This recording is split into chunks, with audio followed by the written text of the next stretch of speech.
She's the Tennessee mom accused of trying to hire a hitman to kill her former news anchor ex-husband. Her alleged attempt was recorded by police. Any way you want it done?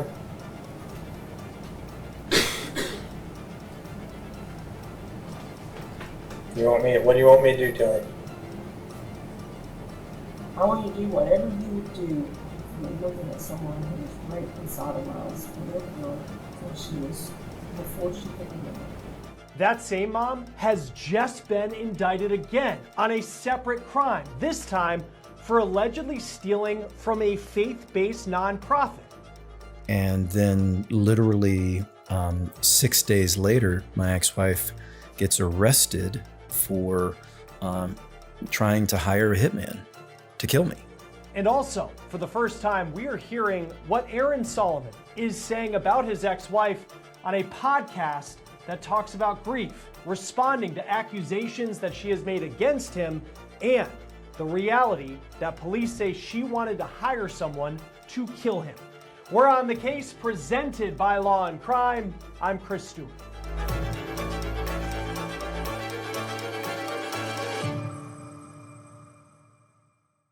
Putting this story together, we put Angie Solomon's name into truthfinder.com, and you can see here her name comes up. There's some aliases potentially associated with her. This is just an example of what Truthfinder can do for you. You can find things like address information, criminal history, contact information for people, and in our case, it's often people who are involved in the stories that we cover. Our partner Truthfinder is a powerful public record search service that we use here at Law&Crime to do research. Again, you just plug in someone's name, you get address information, criminal history, and much more. And it can give you some peace of mind. Truthfinder is one of the largest public record search services in the US, and with a paid subscription, you get access to unlimited reports of almost anyone, including looking up registered sex offenders, which is certainly an important tool. Stay informed, stay safe, check public records with Truthfinder now at truthfinder.com/OTC. The story of the Solomon family in Tennessee has a lot of layers to it. There are accusations of murder, of sexual abuse, and this story just took another new turn. Now, this is Angelina Solomon entering the courtroom for an appearance that she made back in May. You can see that she was emotional when she made eye contact with loved ones in the gallery of the courtroom. Now, before I get into what Angelina Solomon is now accused of and how her husband is responding to everything that she has been incredibly public about, accusing him of crimes that he's never been charged with, and how he is responding to what police say she just tried to do this year, allegedly hire a hitman to kill him, I need to bring you back to where this story seems to have its beginning. We will begin in April of this year, 2025, when Angelina Solomon was arrested in Tennessee. Police say that they had learned of an alleged plan that she put together, she also goes by Angie, to hire a hitman to kill her husband. His name is Aaron Solomon. Now, court records show that Aaron filed for divorce in 2013 from Angie. Aaron used to be a TV news anchor in Nashville, and he was someone recognizable because he was often on the morning news and he was a sports anchor as well, but he left the broadcasting business in 2011. Now, the Solomons have two kids, Grant and Gracie, and I will talk more about them in just a moment. Court records show that Angie and Aaron's separation, it is the furthest thing from what could be described as an amicable situation. Court records show that Aaron sued Angie for slander. Court records show that Angie accused Aaron of physically, mentally, and sexually abusing her and their children. She also accused him of killing their son. Now, Aaron has never been charged with a crime. He denies all of the accusations that Angie has made against him. And just this fall, he responded to those allegations on a podcast. It's called The Good Grief, Good God Show. It's on YouTube. And it's a podcast that often has people on to talk about grief. So just for the posterity's sake, at the suggestion of our producer, I'm just going to ask you two questions I know the answer to, just so that you can say, did you kill your son? Absolutely not. And did you molest your daughter? Absolutely not. Those are I'd rather be accused of anything else on the planet. So there you have Aaron in his own words, and there's a lot to unpack there. First, I want to start with Grant, who is Aaron and Angie's son. And Aaron says if Grant were still alive today, he'd be graduating college this year. Grant was a stud baseball player in the Nashville area. There are Facebook pics out there that show Grant and Aaron together at games. But the lives of the Solomons, in many ways, changed forever on July 20th, 2020. The Solomons' 18-year-old son, Grant, that is when he is killed. My son's truck backed over him, and it's rolled over him and dragged him into the ditch, and it's on top of him. He's trapped under the truck, and somehow it drug him underneath it. So what you were just listening to there was the 911 call that Aaron Solomon made after police say Grant died in a tragic accident. What you just heard there, that 911 call, that was from a podcast posted by digital journalist Nick Shepard. And he actually recorded an episode with Angie Solomon last year. Now, Grant's death happened at a baseball training facility in Tennessee. And investigators say that he was run over by his own truck in the parking lot. And the only witness to what happened was Aaron. Now, these pictures you're looking at here, these are from the police that were posted by Angie on a website that she put together. Now, Aaron, again, I'm going to keep reiterating this because these accusations are incredibly alarming, but he has never been charged with a crime. He's never been charged in connection to the death of his own son, Grant. But the fact that he was there, you heard him on the 911 call, that fueled a ton of speculation and a ton of opinion that Grant's death should have been investigated further, and some have said that it wasn't investigated enough. Now, police stand by their investigation. The theories, though, that there was something more to it, have been fueled by the public accusations by Angie Solomon. She has gone on podcasts, she's gone on network television shows with Gracie, her daughter, Aaron's daughter, by her side. Not only have they accused Aaron of murder, but they've also accused Aaron of being a sexual abuser.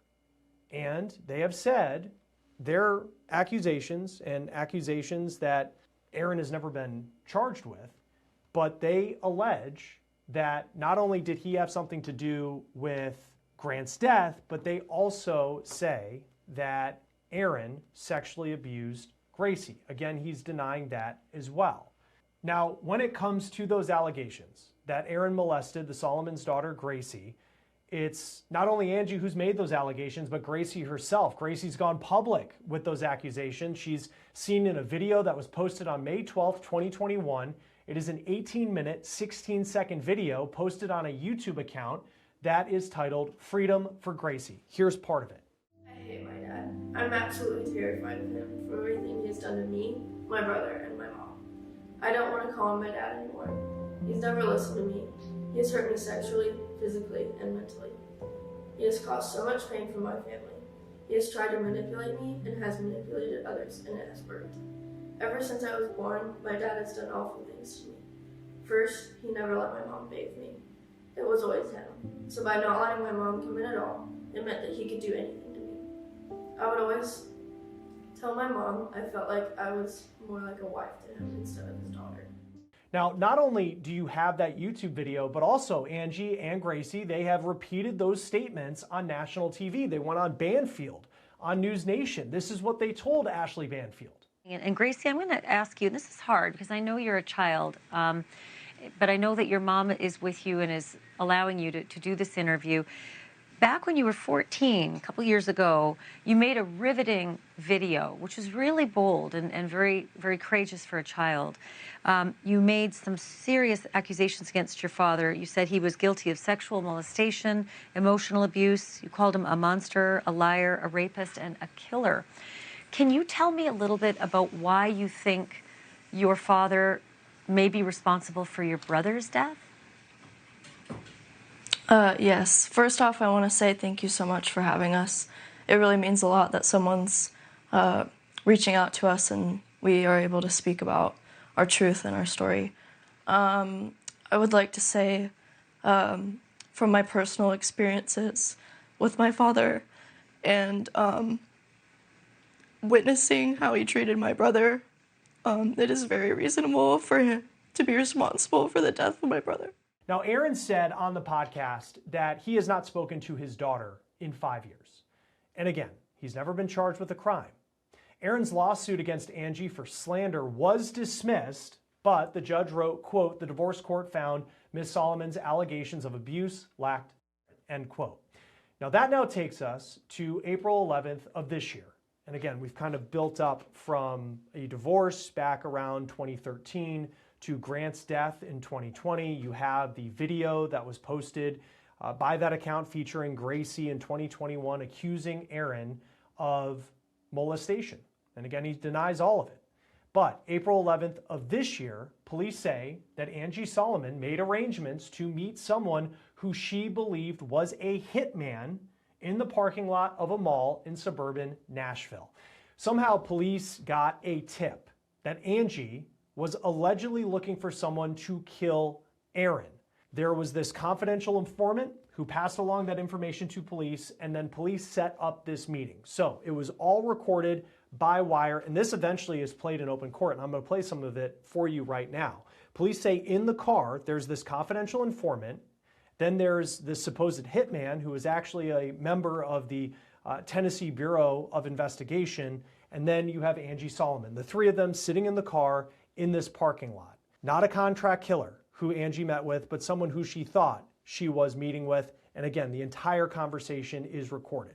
Now, that recording played in open court, and prosecutors say that the motive Angie had for killing Aaron, if she actually were to allegedly go through with it, was so that Gracie, their daughter, would have access to a trust fund.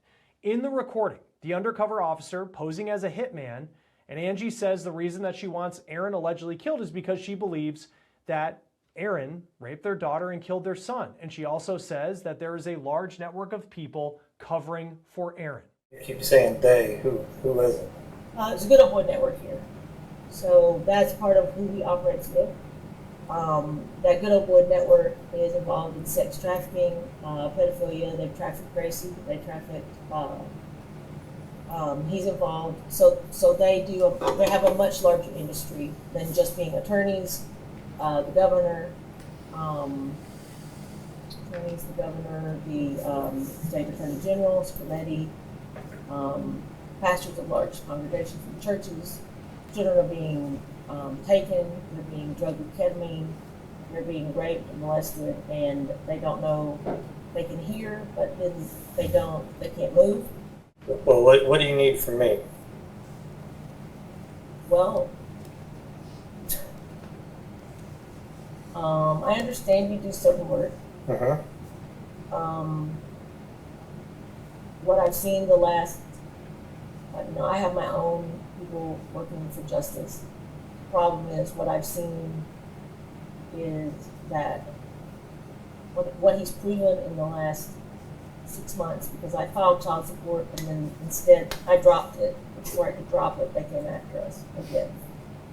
And what I've found out is, he's got teeth in it and he's never letting go.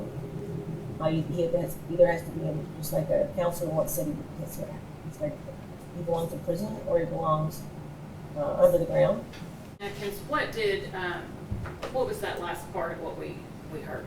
No, we were discussing what she wanted done, and in that portion of the audio, she said that she wanted him under the ground or in the ground. Okay.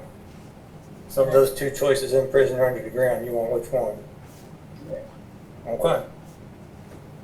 My daughter's not going to go with it. And Agent Atkins, it was hard to hear there. What did she say in answer to your question? Under the ground. Angie then allegedly tells the undercover officer where Aaron possibly lives, where he works out, and when he might be at those locations. Then you just have a shocking moment to hear on audio. The undercover asks how Angie would allegedly want her ex-husband killed, fast or slow. No way. I mean, just tell me. Because I could have done this a long time ago in Grant would be. But right now, I have to worry about Gracie.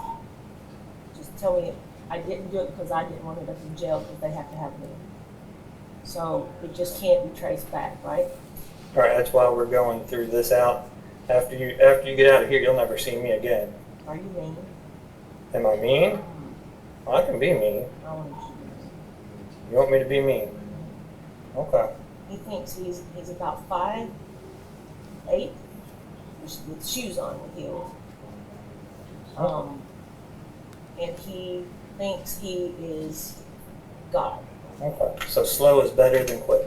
Yes.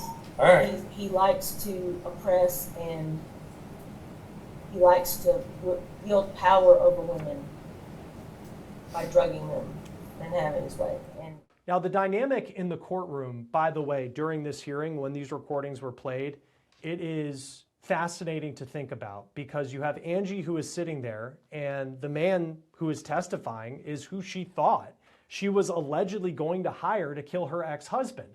And it's also important to note that at each one of Angie's court appearances, Aaron Solomon has shown up. So her ex-husband in the courtroom in this case was just sitting a few rows behind her. And then you have their daughter Gracie, who is also in the gallery. And she has remained to stand by her mom even through all of these allegations, it appears.